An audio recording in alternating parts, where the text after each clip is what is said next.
কোরআনে কারীম বলছি ওয়া আইয়ুবা ইয নাদা রাব্বাহু ইন আন্নী মাসসানিয়াদ-দুররু ওয়া আনতা আরহামুর রাহিমিন।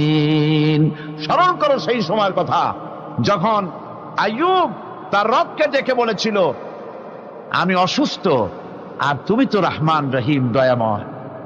ভাষাটা দেখেন কি সুন্দর। এর থেকে কি আল্লাহর আর কিছু বলা লাগে? আল্লাহ পাকের কাছে তিনি বলতেছেন, আল্লাহ আমি তো অসুস্থ, আমি তো অসুখ করেছে আমার, আর তুমি তো দয়াময় রহমান রহিম। এক অন্ধ, ঈদের দিন কত অন্ধই তো আসে খয়রাত করার জন্য, ভিক্ষা করার জন্য, চতুর্দিকে ভিক্ষা করতেছে অন্ধরা।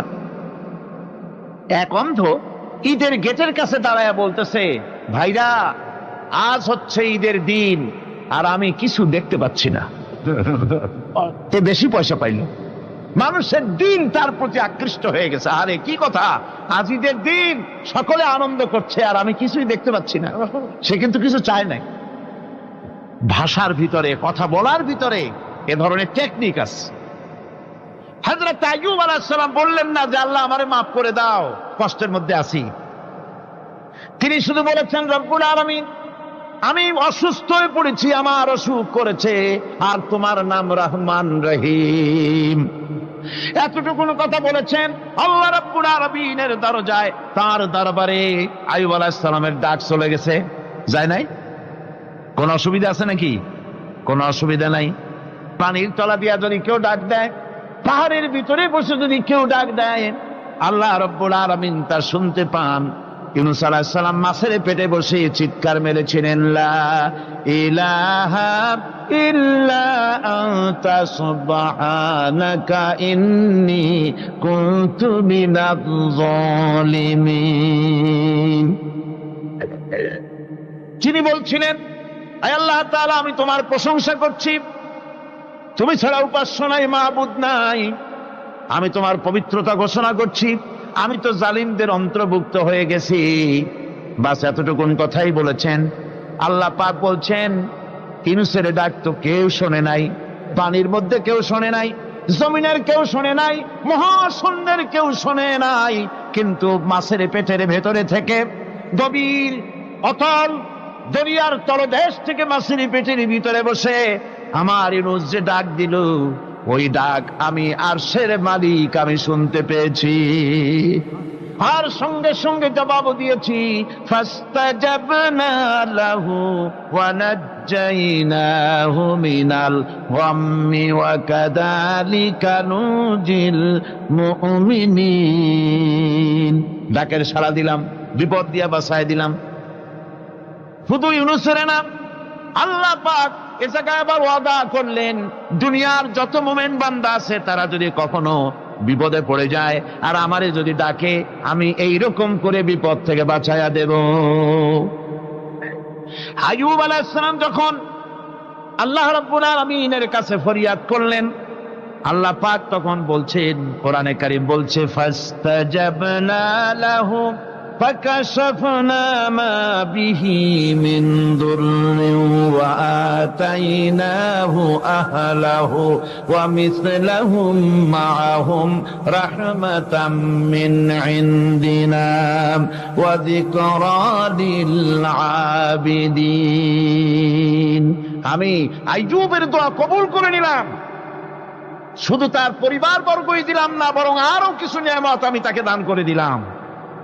এবং তাই জন্য, যেহেতু তারা ছিল আমার অনুগত বান্দা, আমার বাধ্যগত, আমি এই জন্য রহম করেছি, সমস্ত রোগ শোক আমি মাফ করে দিয়েছি। আমাদের সামান্য একটু জ্বর হয়, যদি 2-3 দিন জ্বর হয়েছে, জ্বর ছাড়ে না, বলে যে এত ভালো ভালো কাজ করি তারপর আমার এত জ্বর হওয়া লাগে, অমুকরা এত পাপ করে, তা তো কিছুই হয় না।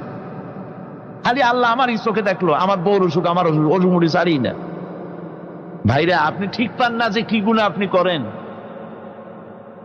কোরআনে কারীম বলছি, وما أصابكم من مصيبة فبما كسبت أيديكم ويعفو عن كثير। যত বিপদ তোমাদের উপর আছে সব দুই হাতের কামাই করা।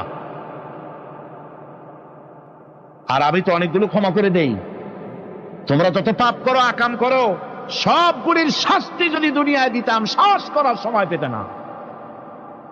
অসুখ হলেই অধৈর্য হয়ে যেও না, ধৈর্য ধরো।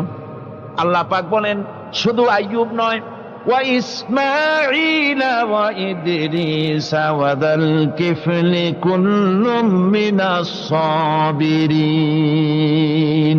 এইভাবে করে ইসমাঈল, ইদ্রিস, যুলকিফল সবাই ছিল ধৈর্যশীল। জোরে বলেন সুবহানাল্লাহ। ধৈর্যের চরম পরাকাষ্ঠা ছিলেন তিনি। কোরআনে কারীম নবীদের এই কথাগুলি আমাদের শোনাচ্ছেন। হযরত ইয়াকুব আলাইহিস সালাম কলিজার টুকরা সন্তান হযরত ইউসুফ আলাইহিস সালামের জন্য তার মনটা পাগল ছিল। এত সুন্দর করে আল্লাহ তারে বানাইছিলেন, এত তিনি ছিলেন সৌন্দর্যের পিরামিড, যারে দেখলে চোখ ফিরানো যায় না। এমন সুন্দর সুপুরুষ যারে দেখি সেই যুগের সুন্দরী যুবতী মেয়েরা রূপের মোহে পড়ে নিজেদের আঙ্গুলগুলি কেটে ফেলে দিয়েছিল। রূপের মোহে এমন অবশ হয়ে গেছে, আঙ্গুল কেটেছে, হাত কেটেছে, টের পায় নাই।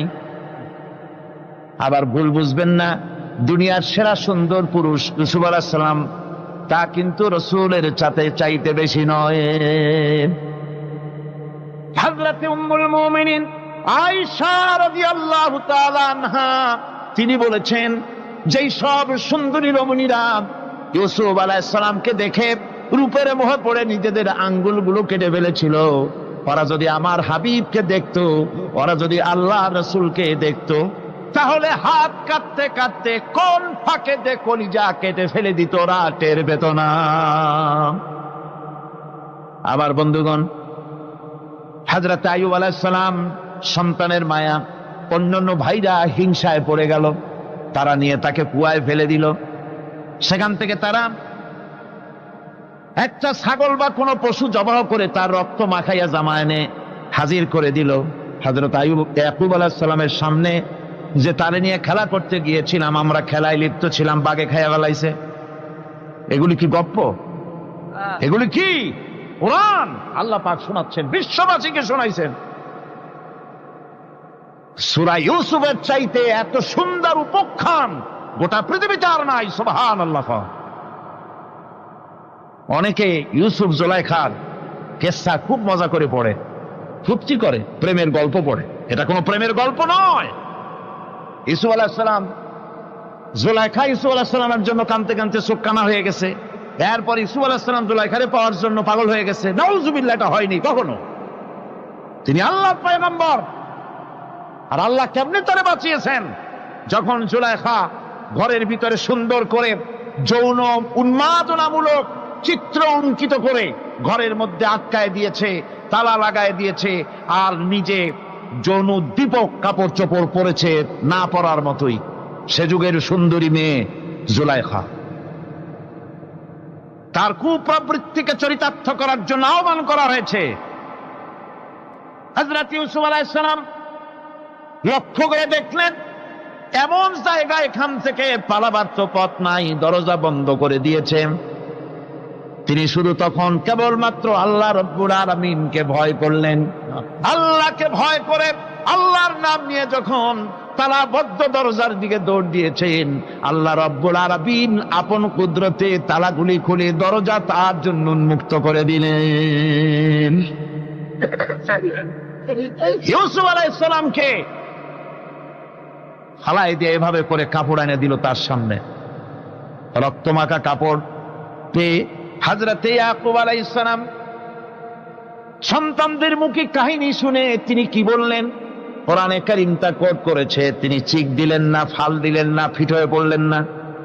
তিনি বললেন, কলিজার টুকরা সন্তান তার মরার খবর শুনেছেন। তিনি বললেন কি? ফাসাবরুন জামিলুন ওয়াল্লাহুল মুস্তাআনু আলা মা তাসিফুন। আমি উত্তম সবর অবলম্বন করব। তোমরা যে কাহিনী রচনা করেছো এর বেলায় আমি আল্লাহর কাছে সাহায্য চাই। আমি উত্তম সবর অবলম্বন করব। আমার ভাইয়েরা, 11 ভাই মনে করেছিল ইউসুফ আলাইহিস সালামকে মরণ কুয়ায় ফালায় দিছি। তারা তো ঠিক পায় নাই এটা মরণ কুয়া না, এটা হচ্ছে একটা সুড়ঙ্গ, যাকে ইংরেজিতে বলে টানেল। এটা এমন একটা সুড়ঙ্গ, ওরা মনে করেছে মরণ কুয়া, কিন্তু আল্লাহ রাব্বুল আলামিন এই কুয়াতে এমন বানালেন, ওরা একদিকে ফালায় দিল মরণ কুয়ায়, এ কুয়ার আর এক মুখ দিয়া আল্লাহ রাব্বুল আলামিন ইউসুফ আলাইহিস সালামকে নিয়ে মিশরের সিংহাসনে বসায়া দিলেন। এটা মরণ কুয়া নয়, এটা রাজ সিংহাসনে বসার সুড়ঙ্গ পথ। ইউসুফ আলাইহিস সালাম আজ প্রেসিডেন্ট, সুবহানাল্লাহ, প্রেসিডেন্ট হয়ে বসে আছেন। ওদিকে কেনানে অভাব লেগে গেছে, সেখানকার মানুষেরা সাহায্য নিতে এসেছে, ওই 11 ভাইও আসছে।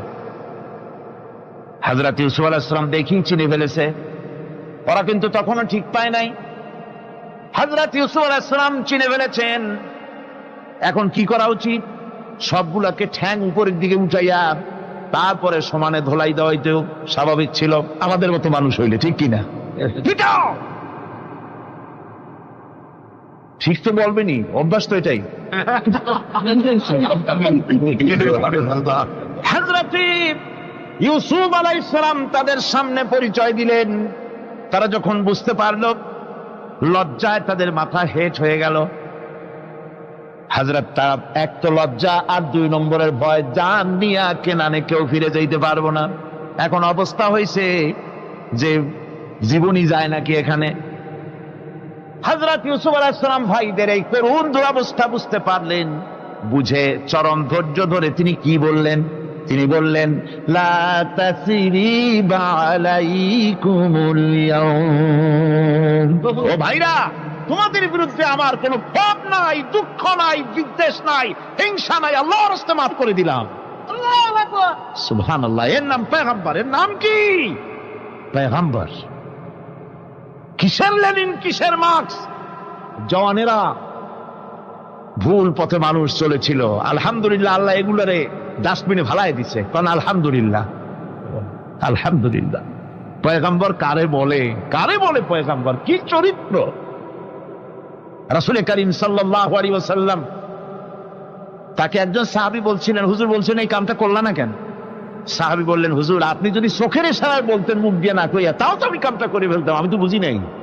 হুজুর বললেন, চোখের ঠারে ঠরে কাজ করা নবুয়তের শান নয়। আল ওয়াদুহু ওয়াস সারাহা, নবীরা যা করেন তা ডাইরেক্ট, কোনো বক্রতা নাই, স্পষ্ট কথা। আমার ভাইরা, হযরত ইউসুফ আলাইহিস সালাম বিনিয়ামিনকে কাছে নিয়ে পরিচয় দিলেন তার ভাইদের সামনে। কোরআনে কারীম বলছে, ক্বালা আনা ইউসুফ ওয়া হাদা আখি قد من الله علينا إنه من يتقي ويصبر فإن الله لا يضيع أجر المحسنين। আমি ইউসুফ, আর এই হচ্ছে আমার ভাই।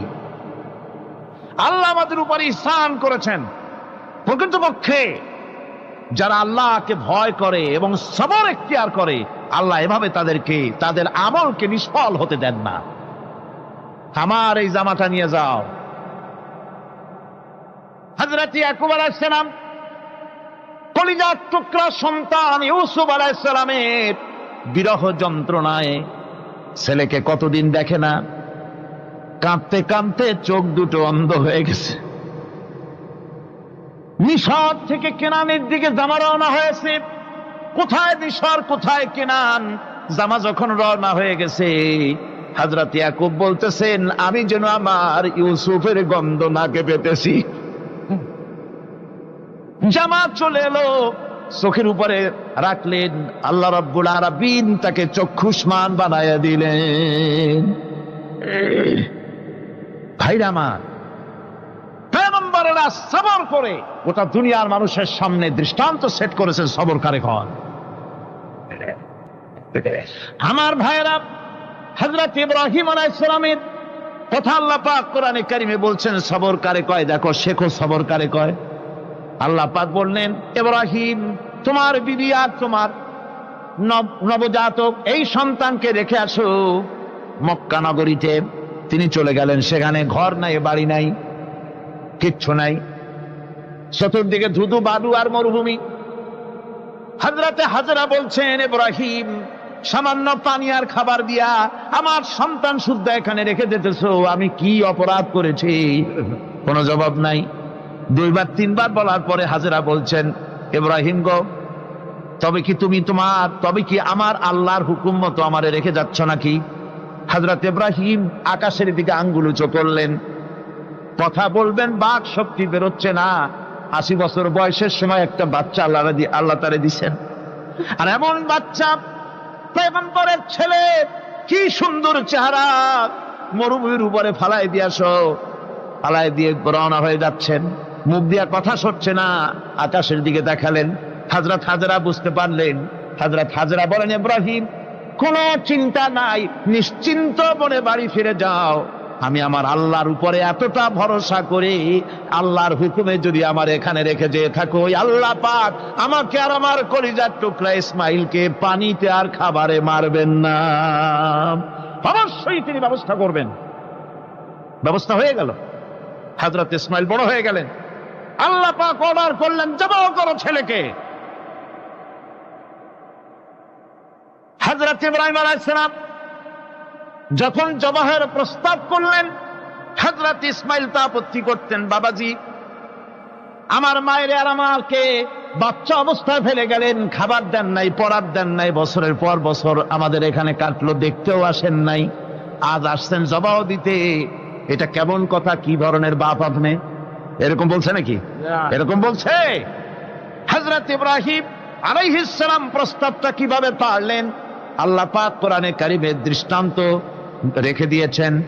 আল্লাহ পাক বলছেন, হযরত ইব্রাহিম ছেলেকে বললেন, ইয়া বুনাইয়া,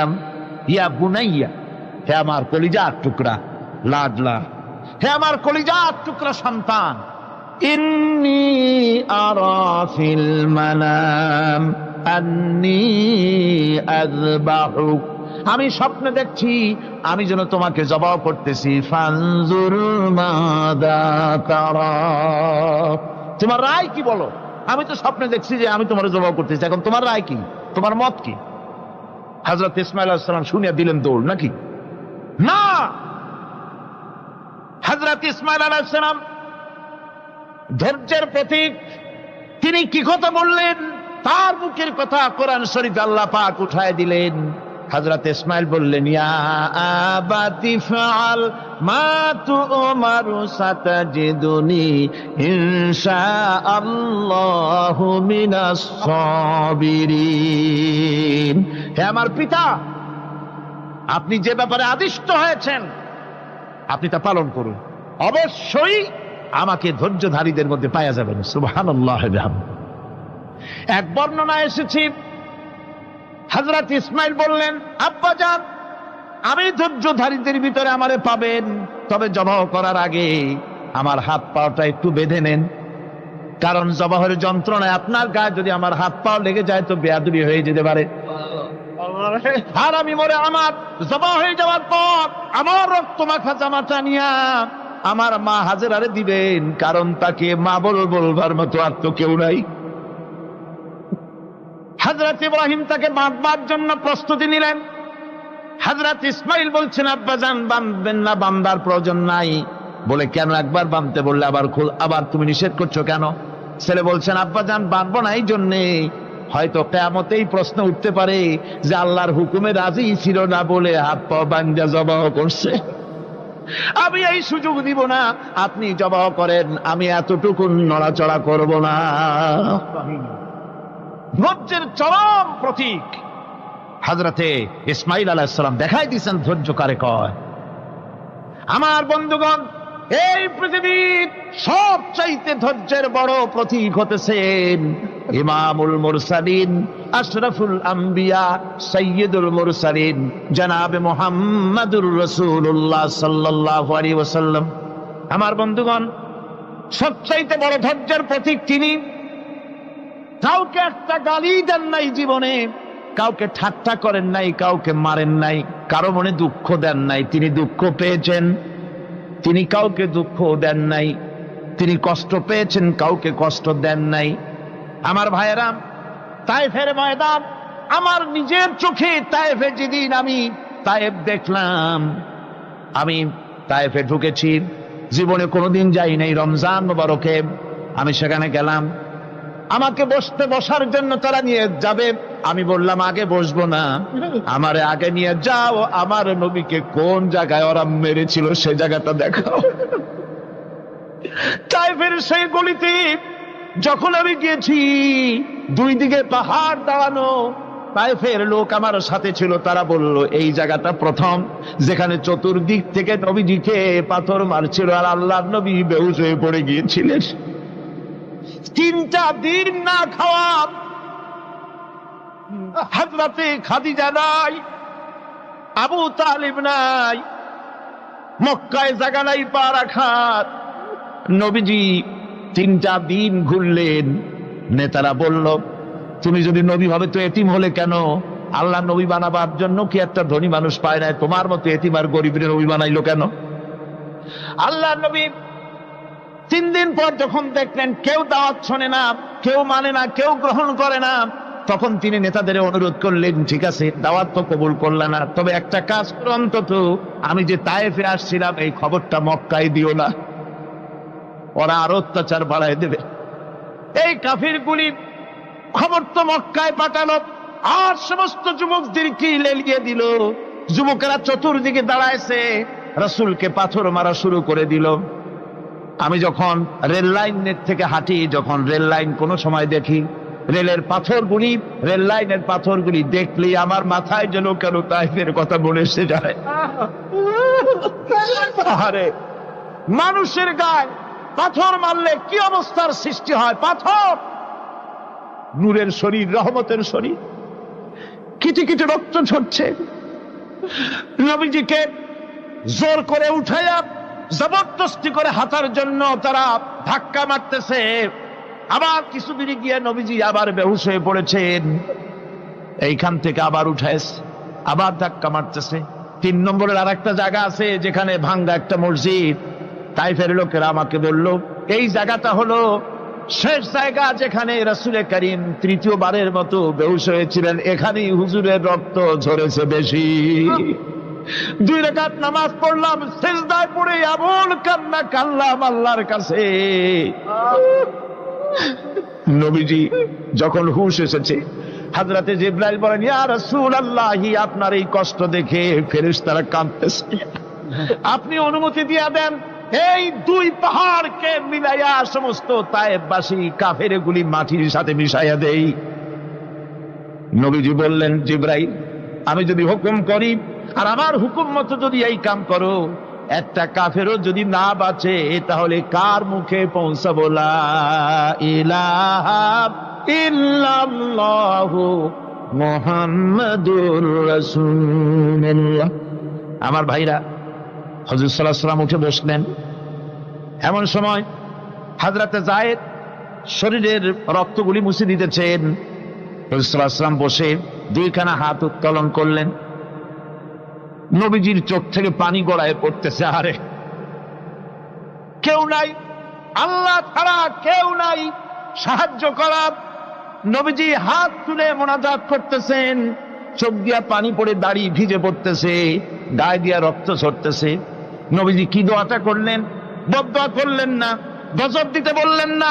নবীজি দোয়া করলেন, রব্বুল আলামিন, এই তায়েফের লোকেরা আজকে আমার সাথে যে ব্যবহারটা করেছে, ওরা বোঝে নাই যে আমি তোমার নবী, ওরা বোঝে নাই যে আমি তোমার রাসূল, না বুঝে আমার উপরে যে অত্যাচারটা করলো, আল্লাহ তুমি এই জন্য রাগ করে এই তায়েফে তুমি গজব দিও না। আল্লাহ পাক পরবর্তী সময় হুজুরকে স্মরণ করাই দিলেন, ওয়া মা আরসালনাকা ইল্লা রাহমাতাল লিল আলামিন। ও নবী, আপনি হচ্ছেন আমার সমস্ত সৃষ্টি জগতের জন্য আপনি আমার রহমত, আমার গোটা বিশ্বের জন্য আপনার, আমার সৃষ্টি জগতের জন্য আপনি আমার করুণা। একটা লোক রাসূলের এই কষ্ট দেখে বাগান থেকে এক গ্লাস আঙ্গুরের শরবত এনে হাজির করেছে। এত কষ্টের পর 3 দিনের না খাওয়া আঙ্গুরের একটা শরবত পাইয়া হুজুর খুব খুশি হলেন। শরবত গ্লাস পান করে হুজুর বলছেন, তোমার নাম না আত্তাস? তিনি বলছেন, হ্যাঁ হুজুর, আমার নাম আত্তাস। তোমার বাড়ি না ইউনূস আলাইহিস সালামের গ্রামে? বলে, হ্যাঁ, আমার বাড়ি সেই গ্রামে। তা আপনি কি করে জানলেন আমার নাম আত্তাস আর আমার বাড়ি ইউনূস আলাইহিস সালামের গ্রামে? আপনি জানলেন কি করে? হুজুর বললেন, আমি নবী, হযরত ইউনূস নবী, একজন নবীর খবর আর একজন নবীর কাছে থাকে। রাসূল করিম সাল্লাল্লাহু আলাইহি ওয়াসাল্লাম সবর ইখতিয়ার করেছিলেন, ধৈর্য অবলম্বন করেছিলেন, আর আল্লাহ পাক তাকে নির্দেশ করেছেন, সবর করো। ওয়াত্তাবি' মা ইউহা ইলাইকা ওয়াসবির হাত্তা ইয়াহকুমাল্লাহ। তুমি কেবল সেই জিনিসের অনুসরণ করো যা আমি তোমার প্রতি অবতীর্ণ করেছি। আমি আপনার উপরে যেটা অবতীর্ণ করেছি ওটার অনুসরণ করুন, আর সবর ইখতিয়ার করুন যতক্ষণ না আল্লাহর পক্ষ থেকে চূড়ান্ত ফয়সালা না আসে। ধৈর্য ধরুন, ধৈর্য ধরুন। আমার ভাইরা, কাফেরদের নির্যাতনের মোকাবেলায় আল্লাহ পাক তার হাবিবকে সান্ত্বনা দিয়েছেন। যখন কাফেররা নির্যাতন করতেছে, হারে হযরতে বেলাল নির্যাতিত, হযরতে সুমাইয়া নির্যাতিতা, হযরতে খাব্বাব, হযরতে হুবায়ব, হযরতে আম্মার রিদওয়ানুল্লাহি তাআলা আলাইহিম আজমাইন, এত মার হতেছে। হযরতে ওমর হযরতে খাব্বাব রাদিয়াল্লাহু তাআলা আনহুকে খোলা গায়ে দেখে বলছিলেন, খাব্বাব রে, তোমার পিঠে এত গর্ত কেন? এত গর্তওয়ালা পিঠ তো আমি মানুষের দেখি নাই, এত চিকুন কোমরওয়ালা মানুষও তো দেখি নাই। তিনি বলেছেন, ওমর, তুমি কি ভুলে গেছ? ইসলাম কবুল করার অপরাধী কাফির বেঈমানেরা আগুন জ্বালায়া আংটা আগুনের উপরে আমাকে চিৎ করে শোয়াছে। আমি যেন নড়াচড়া করতে না পারি সেজন্য আমার বুকের উপরে পাথর চাপা দিয়ে রেখেছিল। গায়ের চর্বি আর রক্ত গলে গলে পড়ে আগুন নিবেছে, আর আগুন গোশত পুড়ে যে পিঠের মধ্যে প্রবেশ করেছিল আজও পর্যন্ত পিঠের সেই গর্ত সেরে যায় নাই। এভাবে অত্যাচার হচ্ছিল সাহাবীদের উপর। আল্লাহ রাব্বুল আলামিন তার হাবিবকে সান্ত্বনা দিলেন, ওয়াসবির ওয়া মা সাবরুকা ইল্লা বিল্লাহি ওয়া লা তাহজান আলাইহিম ওয়া লা তাকু ফি যায়কিম মিম্মা ইয়ামকুরুন। হে রাসূল, সবরের সাথে কাজ করতে থাকুন। আপনার এই সবরের তৌফিক তো আল্লাহই দিয়েছেন, আর ওদের সমস্ত ষড়যন্ত্র, ওদের অপকৌশলে আপনি দুঃখিত হবেন না, চিন্তা করবেন না, ভারাক্রান্ত হবেন না। আপনি নিশ্চিত থাকুন। ওয়াসবির লিহুকমি রাব্বিকা ফাইন্নাকা বিআয়ুনিনা। হে নবী, আপনার রবের চূড়ান্ত ফয়সালা আসা পর্যন্ত ধৈর্য ধারণ করুন। আপনি তো আমার চোখের সামনে। সুবহানাল্লাহ, সুবহানাল্লাহ। আপনি আমার চোখের সামনে। কে আপনাকে কি করবে আমি দেখবো না? সুবহানাল্লাহ। মন্ত্রী যদি, এই সলিমুদ্দিন মার্কা মন্ত্রী যত আছে, এই মন্ত্রীরা যদি কয় ব্যথাতে ভয় কিসে? আমি তোকে দেখছি না? সাহসটা কেমন বাড়ে, কেমন বাড়ে সাহস। আরে কোনো মন্ত্রী ছাতা মাথা না, কোন প্রেসিডেন্ট রাজা বাদশা না, আকাশ আর জমিনের মালিক আমার আল্লাহ রাব্বুল আলামিন বলছেন, হাবিব কোন চিন্তা নাই, আপনি আমার চোখের সামনে। ওরা চায় আপনাকে দুনিয়া থেকে মিটাই দিতে, আর আমি চাই ওয়ারাফানা লাকা যিকরাক, আপনার প্রশংসা তো হবে গোটা বিশ্ব জুড়ে, সর্বত্র ছড়িয়ে যাবে আপনার নাম। সুবহানাল্লাহ বিহামদিহি। আল্লাহ পাক অন্যত্র বলেছেন, ওয়ালাকাদ কুযযিবাত রুসুলুম মিন ক্বাবলিকা ফাসাবারু আলা মা কুযযিবু ওয়া উযু হাত্তা আতাহুম নাসরুনা। হে মুহাম্মদ সাল্লাল্লাহু আলাইহি ওয়াসাল্লাম, আপনার পূর্বে অসংখ্য নবী রাসূল এই পৃথিবীতে আসছে এবং জুলুম আর নির্যাতনের শিকার তারা হয়েছেন, অবশেষে তাদের প্রতি আল্লাহর সাহায্য এসেছে। সুতরাং আপনাকেও ধৈর্য ধারণ করতে হবে, ধৈর্য ছাড়া কোনো পথ নাই, ধৈর্য আপনাকে ধারণ করতেই হবে। আর এই ধৈর্য ধারণ করলে পরে আল্লাহর চূড়ান্ত ফয়সালা আসবে, তখন আল্লাহ পাক মেহেরবানি করবেন। আমার ভাইরা, এই ধৈর্য পৃথিবীর সমস্ত পয়গম্বররা ধৈর্য অবলম্বন করেছেন, কখনো অধৈর্য হন নাই। দিন কায়েমের সংগ্রামে নবী রাসূলগণ দারুণ ভাবে সবর ইখতিয়ার করেছেন। বৃদ্ধবাদীদের সকল রকমের নির্যাতন, অপকৌশল, ষড়যন্ত্র, এই সব কিছু মোকাবেলা করেছেন ধৈর্যের নীতি অবলম্বন করি। কখনো ধৈর্যচ্যুতি তাদের মধ্যে ঘটেনি, বরং আল্লাহ রাব্বুল আলামিন তাদের প্রতি সন্তুষ্ট হয়েছেন। যারা এই ধৈর্য ধরেছে তাদের উপরে সন্তুষ্ট হয়ে আল্লাহ রাব্বুল আলামিন বলেছেন, ওয়া কাআইয়্যিম মিন নাবিয়্যিন কাতালা মাআহু রিব্বিয়ুনা কাসীর। এর আগে অনেক নবী এসেছিলেন যাদের সাথে বহু আল্লাহওয়ালা লোক লড়াই করেছেন। ফামা ওয়াহানু লিমা আসাবাহুম ফি সাবিলিল্লাহি ওয়া মা যাআফু ওয়া মাস্তাকানু। আল্লাহর পথে তাদের উপর যত বিপদ এসেছিল তারা হতাশ হয়ে পড়েন নাই, দুর্বলতা দেখাননি, বাতিলের সামনে মাথাও নত করেন। ওয়াল্লাহু ইউহিব্বুস সাবিরিন। আর আল্লাহ পাক ধৈর্যশীল যারা, তাদেরকে আল্লাহ পাক ভালোবাসেন। আমার ভাইরা, ধৈর্যের পরিচয় রাসূল করিম সাল্লাল্লাহু আলাইহি ওয়াসাল্লাম উহুদের ময়দানে যখন আক্রান্ত হয়ে গেলেন, চতুর্দিকে কাফেররা ঘিরে ধরেছে, বাঁচার কোনো পথ নাই। সাহাবায়ে কেরাম রাসূলকে পাহারা দিলেন। যারা রাসূলকে পাহারা দিতে দাঁড়ায়ছেন, জীবন দিয়া পাহারা দিতে দাঁড়ায় গেছে, রাসূলের দিকে মুখ দিয়া, পিঠটা বাইরের দিকে দিয়ে রাসূলকে পাহারা দেওয়া শুরু করেছেন। হুজুরকে পাহারা দিতে যারা দাঁড়িয়েছিলেন, কাফের কর্তৃক নিক্ষিপ্ত কি তীরগুলি এসে যখন বিঁধতেছিল, শুধু একজন সাহাবী হযরত তালহার পিঠের ভিতরে রাসূলকে হেফাজতের জন্য 80টা তীর একজনের পিঠের মধ্যে দিয়ে ঢুকেছে। এক অসতর্ক মুহূর্তে নবীজির দান্দান মোবারক শহীদ হয়ে গেল, শিরস্থান ভেঙে গেল, লোহার কড়া প্রবিষ্ট হয়ে গেল কপালের ভিতরে। হুজুর মাথা ঘুরে পড়ে গেলেন।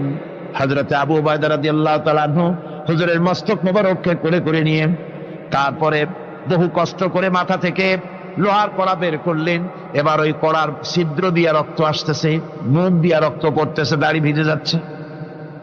বুখারী শরীফে এসেছে, আল্লাহর নবী দুইখানা হাত নিজের চেহারার উপরে মলে আনে টাটকা রক্ত চোখের সামনে দেখে বলছেন, আহারে, এই কওমের ফালাত কি করে হবে, এই কওমের মুক্তি কি করে হবে, এই কওমের নাজাত কি করে হবে, যে কওম তার নবীর চেহারা রক্ত দিয়ে আল্লাহ বানাইয়া দিল।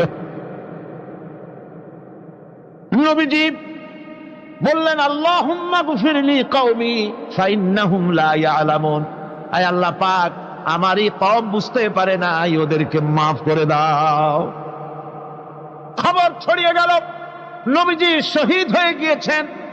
খবর ছড়িয়ে গেল চতুর্দিকে, মদিনায় খবর ছড়িয়ে গেল। মানুষ পাগলের মতো দৌড়ানো শুরু করে দিল। এক মেয়ে লোক দৌড়াচ্ছে উহুদের দিকে, কয়েকজন সাহাবীর সঙ্গে দেখা। তারা জিজ্ঞেস করলেন, দৌড়াও কেন মহিলা, যাও কই?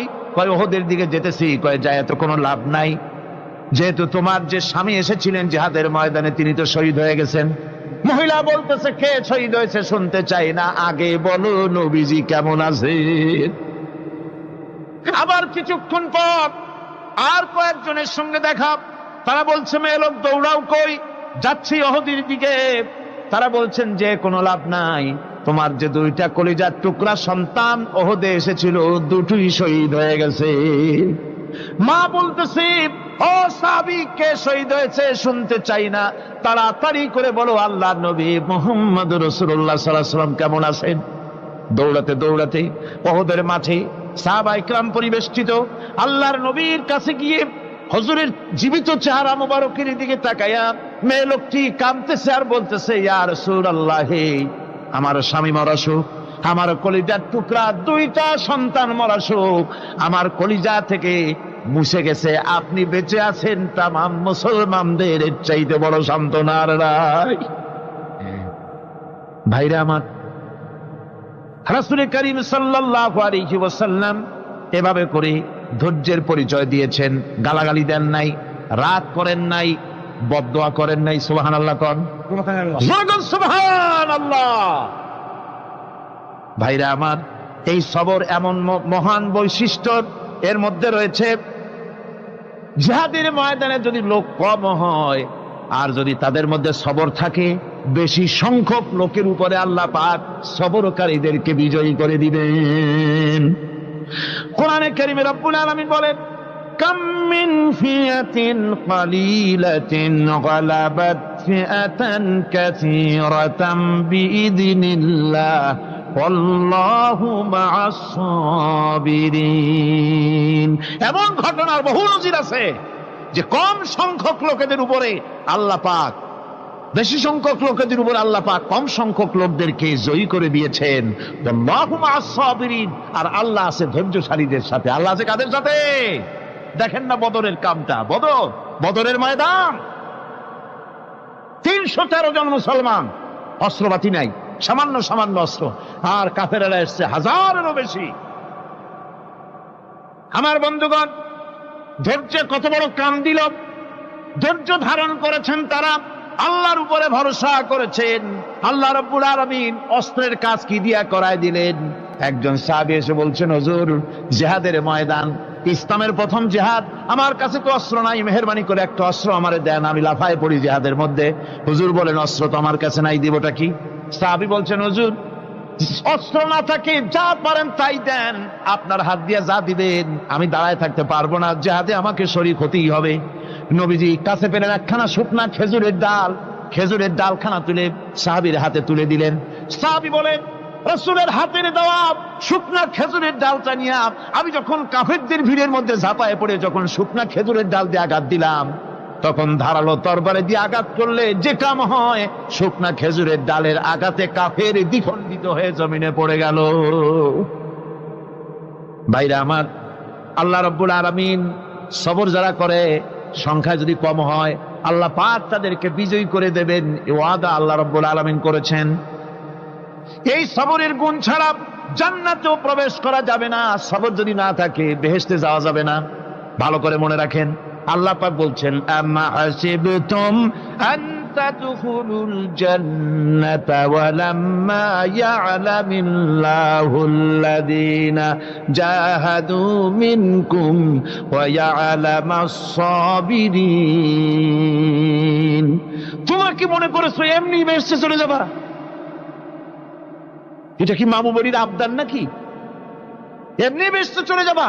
অথচ আল্লাহ রাব্বুল আলামিন এখনো দেখেন নেননি যে তোমাদের মধ্যে কারা জিহাদ করতে প্রস্তুত, কারা তোমাদের মধ্যে জিহাদ করে জান দেওয়ার জন্য প্রস্তুত, আর কারা ধৈর্যধারী, এটা তো আল্লাহ এখনো দেখে নেন নাই। সুতরাং হক এবং বাতিলের সংগ্রামে লিপ্ত হতে হবে।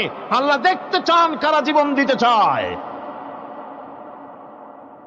সুতরাং ইসলামী আন্দোলনে যারা শরীক হবে, তাদের বিপদ এবং মুসিবত দিয়ে আল্লাহ রাব্বুল আলামিন তাদের সাহসিকতা এবং ধৈর্যের পরীক্ষা নিবেন। কোরআনে কারীম বলছেন,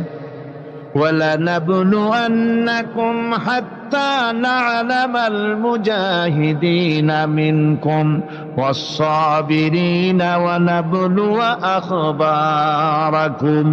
অবশ্যই আমি তোমাদেরকে পরীক্ষার সম্মুখীন করব, আর তোমাদের মধ্যে সত্যিকার মুজাহিদ, দৃঢ়তা অবলম্বনকারী কারা, আমি তা দেখব।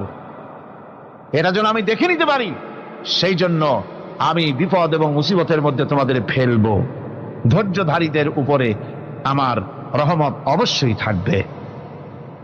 খবর এমন এক সম্পদ যা ধারণ করলে পরে আল্লাহ রাব্বুল আলামিন রাষ্ট্রীয় ক্ষমতা দান করে দেন। কোন সুবহানাল্লাহ, জোরে কোন সুবহানাল্লাহ। ধৈর্য ধারণ করলে আল্লাহ রাষ্ট্রের মতো বিরাট নিয়ামত আল্লাহ হাতে তুলে দিবেন। তার প্রমাণ কোরআন শরীফ আল্লাহ বলছেন, বনি ইসরাইলরা মিশর থেকে যখন বহিষ্কার হয়ে গেল, তাদের যখন পা রাখার কোনো জায়গা থাকলো না, বনি ইসরাইলরা মিশর থেকে যখন বহিষ্কার হয়ে গেল, এরপরে আল্লাহ পাক তারা যখন ধৈর্য অবলম্বন করলো, আল্লাহ পাক তাদের ব্যাপারে বলছেন, ওয়া আওরাসনাল কওমাল্লাযীনা কানু ইউস্তাদআফুনা মাশারিকাল আরদি ওয়া মাগারিবা আল্লাতী বারাকনা ফিহা। আর তাদের স্থলে আমি নির্যাতিত লোকদেরকে প্রতিষ্ঠিত করলাম। পশ্চিম এবং উত্তরের তাদেরকে আমি পশ্চিম এবং পশ্চিম এবং পূর্বের উত্তরাধিকারী তাদেরকে বানায় দিলাম, বিরাট এলাকা তাদের হাতে আমি তুলে দিলাম। ওয়া তাম্মাত কালিমাতু রাব্বিকাল হুসনা আলা বানি ইসরাঈলা বিমা সাবারু। আর এভাবে করে আল্লাহ পাক তার কথাকে পূর্ণ করলেন বনি ইসরাইলদের উপরে সবর এখতিয়ার করার জন্য। ধৈর্য ধরার কারণে আল্লাহ পাক রাষ্ট্রের মালিক তাদের বানায় দিলেন। যেরকম সুবহানাল্লাহ। সবর যদি করা হয় তো, যুদ্ধ যদি বাদে, যদি জাহাজ শুরু হয়ে যায়, আল্লাহ পাক বলেছেন ফেরেশতা দিয়ে সাহায্য করবে। যদি সবর থাকে তোমাদের, সবর থাকলে আল্লাহ কি দিয়ে সাহায্য করবেন? ফেরেশতা। কোরআনে কারীম বলছি, বালা ইন তাসবিরু ওয়া তাত্তাকু ওয়া ইয়াতুকুম মিন ফাওরিহিম হাদা ইউমদিদুকুম রাব্বুকুম বিখামসাতি আলাফিন মিনাল মালাইকাতি মুসাউমিন। হ্যাঁ, তোমরা যদি ধৈর্য অবলম্বন করো আর আল্লাহকে ভয় করে চলো, তাহলে এক্ষুনি আল্লাহ রাব্বুল আলামিন তোমাদের জন্য কাতারে কাতারে শৃঙ্খলাবদ্ধ 10,000 ফেরেশতা দিয়ে তোমাদেরকে সাহায্য করবেন। সুবহানাল্লাহ। তোমাদেরকে ফেরেশতা দিয়ে সাহায্য করা হবে। তোমরা যদি সবর এখতিয়ার করো, তাহলে সংখ্যা যদি কম হয়, বেশি সংখ্যার উপরে জয়ী করে দেব। ইয়াকুম মিনকুম 20 সাবিরুনা ইয়াগলিবু মিয়াতাইন। যদি তোমাদের ভিতরে ধৈর্যশীল 20 জন হয়, আমি 200 কাফেরের বিরুদ্ধে তোমাদেরকে জয়ী করে দেব। সুবহানাল্লাহ। তোমরা যদি হও ধৈর্যশীল 200, কি কয় 20 জন, 200 কাফেরের উপরে তোমরা জয়যুক্ত হয়ে যাবে। আর বিপদ আর মুসিবতে যারা ধৈর্য ধরে, তাদের জন্য আল্লাহর পক্ষ থেকে সুসংবাদ। সুসংবাদ কাদের জন্য? ধৈর্যধারীদের জন্য। কোরআনে কারীম বলছে, ওয়াবাশশিরিস সাবিরিনাল্লাযীনা ইযা আসাবাতহুম মুসিবাতুন ক্বালু ইন্না লিল্লাহি ওয়া ইন্না ইলাইহি রাজিউন। সুসংবাদ সেই সব ধৈর্যশালীদের জন্য যারা নাকি বিপদ এবং মুসিবতে আসলে যারা বলে, কি বলে? পড়েন আমার সাথে, ইন্না লিল্লাহি ওয়া ইন্না ইলাইহি রাজিউন। এটা শুধু আমাদের লোকেরা কেউ মরলে পড়ে, এটা শুধু মরার সময় নয়, বরং যে কোনো বিপদ আর মুসিবত এলে মোমেন বান্দা যারা, তারা কি পড়বে? ইন্না লিল্লাহি ওয়া ইন্না ইলাইহি রাজিউন। নিশ্চয়ই নিশ্চয়ই আমরা আল্লাহর জন্য এবং আমাদের সকলকেই আল্লাহর কাছে ফিরে যেতে হবে, প্রত্যাবর্তিত হতে হবে। সবরকারীদের জন্য রয়েছে জান্নাতের সুউচ্চ সম্মানের জায়গা। জান্নাতে সবচেয়ে সম্মানজনক জায়গা আল্লাহ রাব্বুল আলামিন ধৈর্যশালীদেরকে দান করবেন। কোরআনে কারীম বলছে, উলাইকা ইউজসাউনাল গুরফাতা বিমা সাবারু ওয়া ইউলাক্কাউনা ফিহা তাহিয়াতাও ওয়া সালামা। এরা হলো সেই সব লোক যাদেরকে প্রদান করা হবে বেহেশতের সুউচ্চ মঞ্জিল, কারণ তারা সবর এখতিয়ার করেছিল, তারা সবর করছিল, এই জন্য বেহেশতের সবচাইতে ভালো জায়গা তাদের দেওয়া হবে। কোন আলহামদুলিল্লাহ, জোরে কোন আলহামদুলিল্লাহ। এবং জান্নাতে সবরকারীদেরকে সম্বর্ধনা দেওয়া হবে, সম্বর্ধনা দেওয়া হবে। খালিদিনা ফিহা হাসনাত মুস্তাকাররাও ওয়া মুকামা। চিরদিন তারা জান্নাতের ভেতরে বসবাস করবে এবং কতই না সুন্দর, কতই না উত্তম জায়গা সবরকারীদের জন্য আল্লাহ বেহেশতের মধ্যে রেখে যাবেন। জান্নাতে প্রবেশ করার সাথে সাথে চতুর্দিক থেকে ফেরেশতারা ছুটে আসবে সবরকারীদের জন্য। والملائكة يدخلون عليهم من كل باب, চতুর্দিক থেকে ফেরেশতারা তাদেরকে ইস্তেকবাল করবে। কি বলবে? সালামুন আলাইকুম বিমা সাবারতুম ফানি'মা উকবাদ-দার, তোমাদের প্রতি শান্তি বর্ষিত হোক, কারণ তোমরা পৃথিবীতে সবর অবলম্বন করেছিল। কতই না উত্তম জায়গা, কতই না সুন্দর জায়গা আল্লাহ রাব্বুল আলামিন সবরের বিনিময় তোমাদেরকে দান করেছেন। সুতরাং এই সবর হচ্ছে মুসলমানদের জন্য সবচেয়ে বড় নিয়ামত। আজ আমার তো মনে হয় পৃথিবীতে মুসলমানরাই সবচেয়ে বেসবর। ট্রেনে যাবে, বসা নিয়ে বেসবর, টিকিট নিয়ে বেসবর, বাসের মধ্যে বেসবর, বাজারে যাবে বেসবর, স্কুলে যাবে বেসবর, যেখানে যান সব জায়গায় আমরা বেশি অধৈর্য, ঠিক কিনা কর? সামান্য সামান্য জিনিস নিয়ে ঝগড়া করা, মারামারি করা, এই হচ্ছে আমাদের ট্র্যাডিশন। ধৈর্য অবলম্বন করতে হবে জীবনের সকল ক্ষেত্রে, এই ধৈর্য আমাদেরকে রক্ষা করতে হবে। এই ধরনের ধৈর্য যদি আমরা অবলম্বন করতে পারি তাহলে আল্লাহ পাক বলছেন উলাইকাল্লাযীনা সাদাকু ওয়া উলাইকা হুমুল মুত্তাকুন, এরাই হলো ঈমানের দাবিতে সত্যবাদী। কোন আলহামদুলিল্লাহ। কারা কারা? না না, শুধু সবরকারী না। এই যে 10টা পয়েন্ট বলা হলো, কয়টা পয়েন্ট বলা হয়েছে? 10টি পয়েন্ট। সেই 10টি পয়েন্ট যারা পালন করবে এরা হলো ঈমানের দাবিতে সত্যবাদী, আর এরাই হচ্ছে প্রকৃতপক্ষের মুত্তাকি।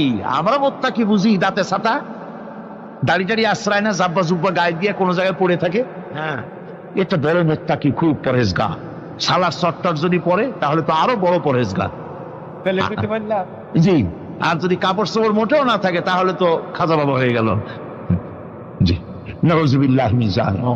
আর আল্লাহ বলছে মুত্তাকি কারে কয়? শোনো, এরে কয় মুত্তাকি যাদের মধ্যে এই 10টা গুণ আছে।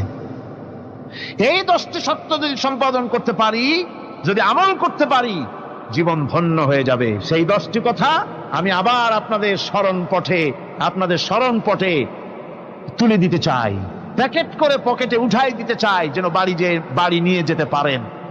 1 নম্বর হচ্ছে 10টি পয়েন্টের 1 নম্বর আল্লাহর প্রতি ঈমান। 1 নম্বরে আল্লাহর প্রতি ঈমান, 2 নম্বরে পরকালের প্রতি ঈমান, 3 নম্বরে ফেরেশতাদের উপর ঈমান, 4র্থ নম্বরে কিতাবের প্রতি ঈমান, 5ম নম্বরে নবীদের প্রতি ঈমান, 6ষ্ঠ নম্বরে সহায় সম্বলহীন নিকটবর্তী আত্মীয়, ইয়েতিম, মিসকিন, প্রবাসী, মুসাফির, সাহায্য প্রার্থী, এদেরকে মুক্ত করার জন্য এদেরকে সাহায্য প্রদান করা, 7 নম্বরে নামাজ প্রতিষ্ঠা করা, 8 নম্বরে যাকাত আদায় করা, 9 নম্বরে ওয়াদা পালন করা, 10 নম্বরে সবর এখতিয়ার করা। কয়টা হইল? এই 10টি কাজ যদি আমরা পালন করতে পারি, বিপদে মুসিবতে ধৈর্য ধারণ করতে পারি, যত মুসিবত আসুক, আসলে এগুলি কিছু না। মুসিবত আল্লাহ টেস্ট করবেন, মুসিবত দিয়া আল্লাহ টেস্ট করেন।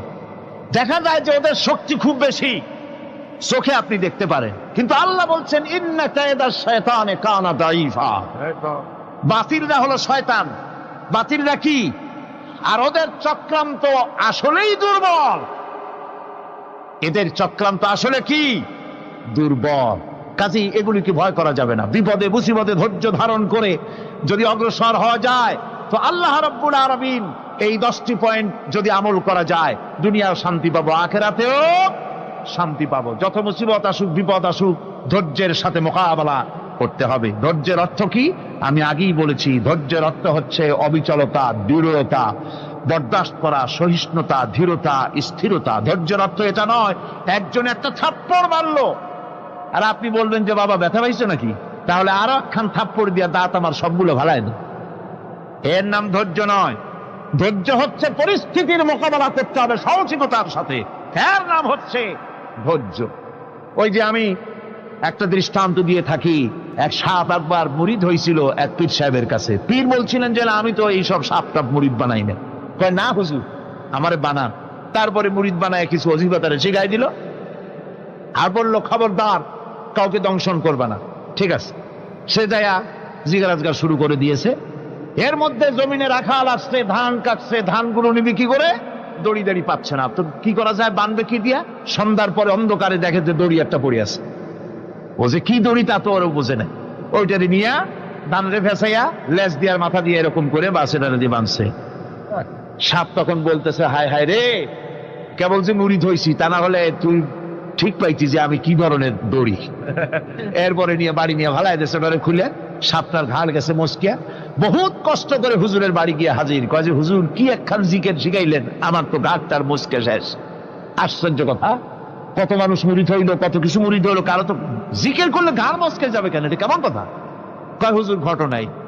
আরে বেটা ঘটনা এইটা, তুই কি করছিলি? কয় যে আপনি যে নিষেধ করছেন দংশন করতে, আমি তো দংশন করতে পারিনি। আরে বেটা, দংশন করতে নিষেধ করছিলাম, ফোঁস করতে তো নিষেধ করি নাই। তোরে যখন দড়ি মনে করে হাত দিছিল, ফোঁস করে উঠতি, ওই রাখা লাভ দিয়া বন আর পার হইয়া দিল্লি চলে যেত। কাজী ধৈর্যের মানে শীত হয়ে পড়ে না। ধৈর্য মানে অবিচলতা, দৃঢ়তা নিয়ে শক্তি সঞ্চয় করে আল্লাহর উপরে ভরসা করে বাতিলের বিরুদ্ধে ঝাঁপিয়ে পড়তে হবে, বাতিল উৎখাত হতে বাধ্য হবে। অনাটনে, বিপদে, মুসিবতে আর হক আর বাতিলের সংঘর্ষ চলাকালীন ধৈর্য ধারণ করা, এটা হলো সবচাইতে একটা বড় কোয়ালিটি।